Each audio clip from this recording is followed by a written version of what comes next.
Сайн байцгаана уу хүүхдүүд ээ. Та бүхэнд энэ өдрийн мэндийг хүргэе. Өнөөдрийн үндэсний бичгийн хичээлдээ идэвхтэй оролцоорой.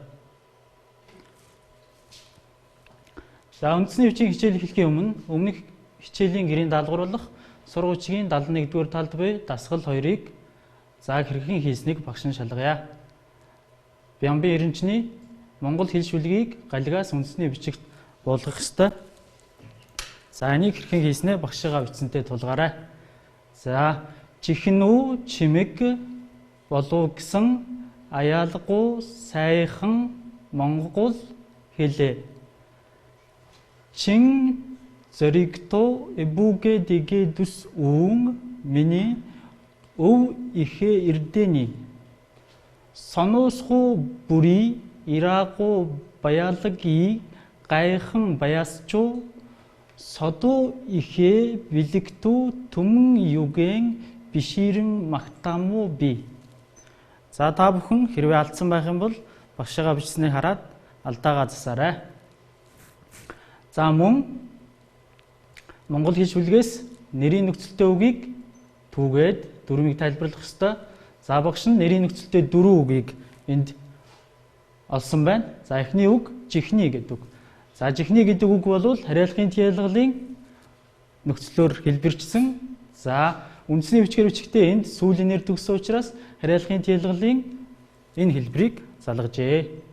За дараагийн үг бол дээдсийн гэдэг үг. За дээдсийн гэдэг үг олон тооны нөхцлөөр мөн хариалгын тиалгалын нөхцлөөр хувилжээ. За дээд гэдэг үг энд игшгээр төгссөн учраас олон тооны эс дагаврыг шууд залгаж бичжээ. Харин хариалгын тиалгалын нөхцөл энэ хэлбэрийг залгасан учир нь энд гівлэгчээр төгссөн учраас хариалгын тиалгалын үүн гэсэн хэлбэрийг дагуулжээ.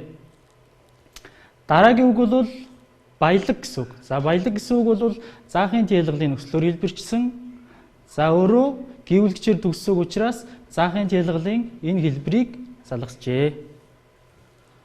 За дараагийн үг бол түмнийг буюу түмэн юугэ гэсэн. За энэ бол заахын тиалгалын нөхцлөөр хэлбэрчсэн мөн эзэн тамаатуулах нөхцлөөр хувилжээ. За энд бичигтээ заахын тиалгалын нөхцөл эзэн тамаатуулах нөхцөлийн нийлэг хэлбэрээр бичсэн. За харин үүнийг задлаг хэлбэрээр ийг түмэн ийг бэн гэж бас бичиж болох нэ. За та бүхэн алдаагаа засаарай. За багш нь энд зоригт, бэлэгт гэсэн хоёр үгийг өөр өнгөөр ялган тэмдэглэсэн. Учир нь гэвэл зоригт, бэлэгт гэдэг үгэнд байгаа энэ хоёр туу гэсэн хэлбэр бол өх оршихын тиалгалын нөхцөл биш юм аа. Учир нь гэвэл зориг, бэлэг гэсэн хоёр үгнээс тэмдэг нэр үүсгэж байгаа дагвар.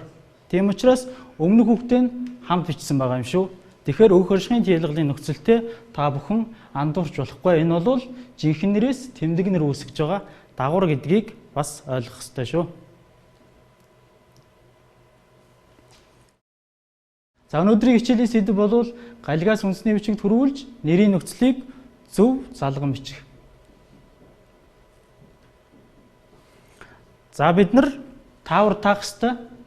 За таавар таахын тулд бид нар галигийг үндэсний бичигт буулгая эхлээд. За сурга бичгийн 75 дугаар талд буй галигийг үндэсний бичигт буулгах ёстой. За бүгдээрээ галигаа эхнээс нь уншия. Хони чинуа ибесу гурбай гүгүргэ бэр гаргаа гэсний. Нэгэ хүмүүн нарийн гүгүргэ бэр ибесу хони чинуа гурбай нэгэ бэр гаргааху болжээ. Учир нь хон ибесуи чинуа хони идэхүү гэд байжу гин. Ямар аргабар гаргааху буй. За та бүхэн энэ галигийг үндэсний бичигт буулгахын тулд эдгээр зүйлсийг анхаарах ёстой. Нэгдүгээрт нь үсгийн үгийнхэн дунд адагт ордог хэлбэрүүдийг анхаарах ёстой. Нэгсэндээ а үсэг үгийнхэнд орохдоо дитэм хоёр шүдээр бичигддэг. Үгийн дунд орохдоо нэг шүдтэй үгийн адагт орохдоо орхицоор сүүлээр бичигдгийг анхаарах ёстой гэсэн үг. За дараагийнх нь анхаарах зүйл бол үгийн 1 болон 2 дугаар үеэс хойш гэгшүүдийг анхаарч бичих ёстой. Нэгсэндээ өө их шиг үгийн ихэнд орохороо шилбэтэй бичигддэг бол үгийн 2 дугаар үеэс хойш орохороо шилбгүй бичигддэг гэдгийг анхаарах ёстой. За дараа нь ГХ үсгийг эрийн мөгөнд ялгаатай бичдэг анхаарах ёстой. За тэрний дараа тоо Т ялгал хамаатуулах нөхцлүүдийг ямар үгэнд дагуулж байгаагаа анхаарах ёстой. За дараа нь хүүхдүүд энэ хоёр дээр их алддаг. Энийг анхаарал авахд илүүтэхгүй. За энэ И-гийн дараа А, Э, О, У гэсэн эгшгүүд орсон байх юм бол үүнийг дандаа матгар шил буюу яагээр гайлгаж бичих ёстой. За жишээлбэл энэ ямар гэсэн үгэнд энэ И-гийн дараа А орсон байгаа учраас энд яагаар гайлгаж бичижээ. За харин энд бол И-гийн дараа И гişг орсон учраас үүнийг давхар шилбээр бичиж байгаа юм. Жишээлбэл байжуу буюу байж гэсэн үгэнд И-гийн дараа И орж байгаа учраас энийг давхар шилбээр бичсэн байгаа шүү хүүхдүүдээ. За одоо бүгдээрээ галигаа үндэсний бичигт буулгаарай.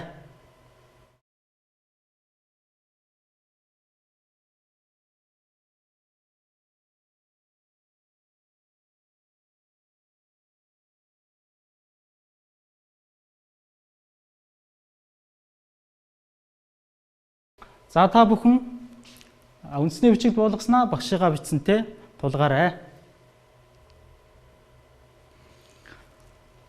Хони гэдэг үг эрэг байгаа учраас энд эрүүгийн хээтэй бичжээ.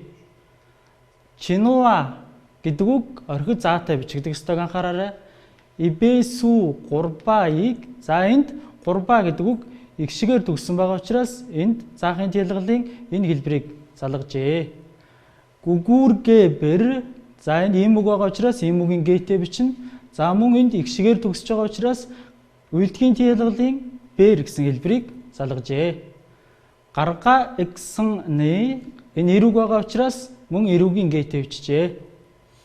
Нэгэ хүмүүн за хүн гэдэг үгэнд энэ үгийн 1-р үед байгаа учраас энд шилбэтэй бичсэн бол энд үгийн 2-р үед орж байгаа учраас шилбэгүй бичсэн гэдгийг та нар анхаараарай. Нарийн гүгүүргэ бэр ибэсү хони чинуа гурбаи за энд мөн ишгээр төгсөж байгаа учраас заахын тэлгэлийн энэ хэлбэрийг залгажээ. Нэгэ бэр гаргаху болжээ. Учир нь хони ибэсүийг чинуа хониийг идэхүү гэд за энд дэ дэвсгэрэлж байгаа учраас энэ хэлбэрээр бичих ёстой шүү. Байжуу. За энэ түрүүнд багш нь хэлсэн энд И-гийн дараа И орж байгаа учраас энэ давхар шилбээр бичиж байгаа. Гин.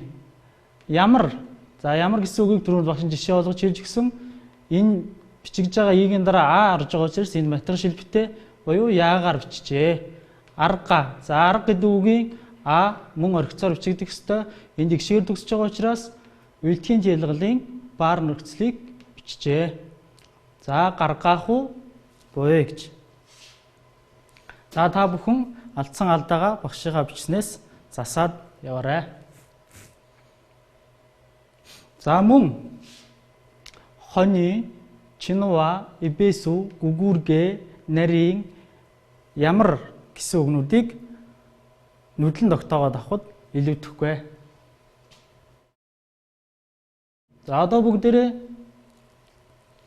үндэсний бичигт хүрүүлснээ кирилл рүү хөрвүүлж уншия. Унших ёстой та бүхэн тааврынхаа утгыг тунгаан бодож уншаарай. Хон чон өвс гурвыг гүүрээр гаргасан. Нэг хүн нарийн гүүрээр өвс хон чон гурвыг нэг нэгээр гаргах болжээ. Учир нь хонь өвсийг чон хоныг идэх гээд байж гин. Ямар аргаар гаргах вэ гэж. За эргээд нэг монгол бичгээр бичсэн анхаарай. Хони гэдэг бол хонь гэсэн үг, чинуа гэдэг бол чон гэсэн үг, ибэсү гэдэг бол өвс гэсэн үг байх нь, гүгүүргэ гэдэг бол гүүр гэсэн үг байх нь, нарийн гэдэг бол нарийн гэсэн үг. Энд бол нэг шилбэтэй бичиж байгааг анхаарах ёстой. За ямар гэдэг үгийг ингэж бичжээ. За одоо бүгдээрээ тааврынхаа утгыг сайтар ойлгохын тулд Энэ зурган дээрээс ойлгож авъя. За энэ хүн болвол чон, хонь, өвс гурвыг гүүрээр гаргах ёстой. Гүүрээр гаргахын тулд нэг нэгээр нь авч гарах ёстой. Хоёулангийн зэрэг авч гаргаж болохгүй. За тэгэхээр чон бол хоньыг идэх гээд байдаг. За хонь бол өвсийг идэх гээд байдаг. Тэгвэл яаж гаргах вэ гэдгээ бодоод таврын хариултыг дэвтэртээ бичээрэй.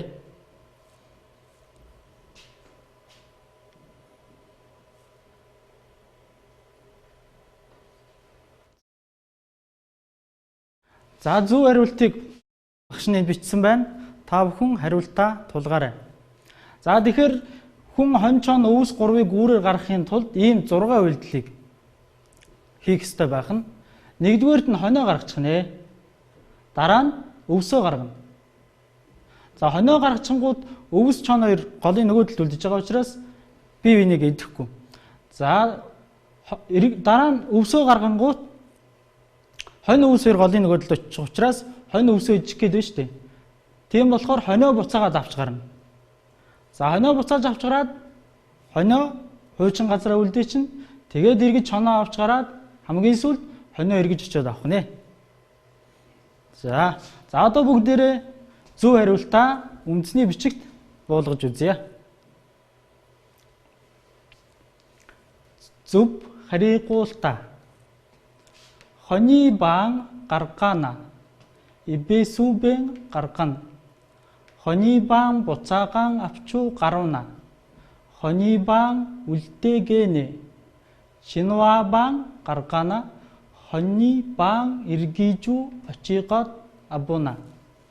За та бүхэн өнөөдрийн хичээлээр шин таавар мэдэж авсан учраас гэрээхэндээ таавраа таалгаж хариулт аваарай.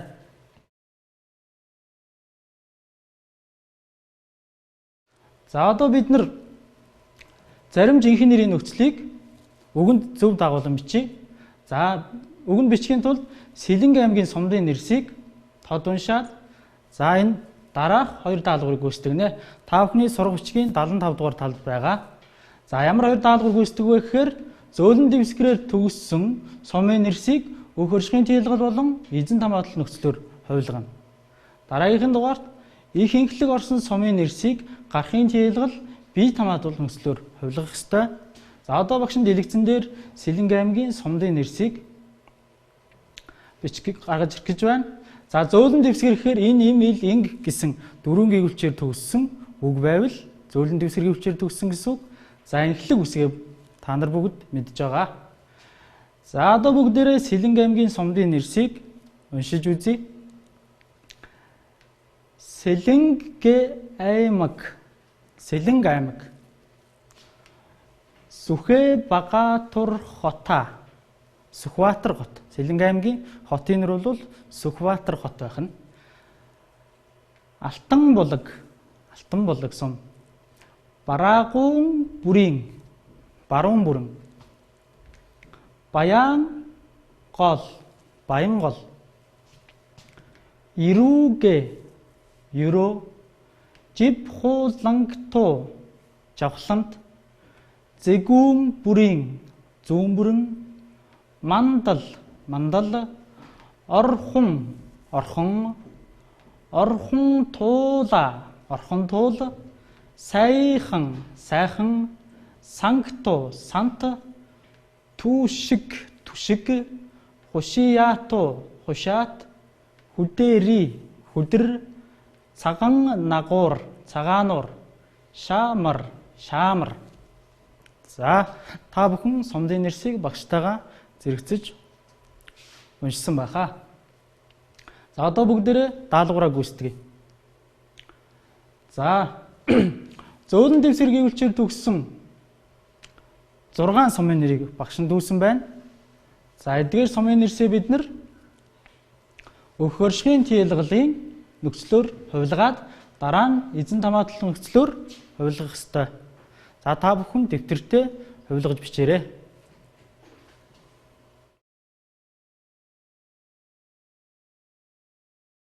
За энэ дээр нэг юм анхаарахын тулд зөөлөн дэвсгэрээр төгссөн үгэнд Бүх орчмын тийлгалын энэ хэлбэрийг залгадаг.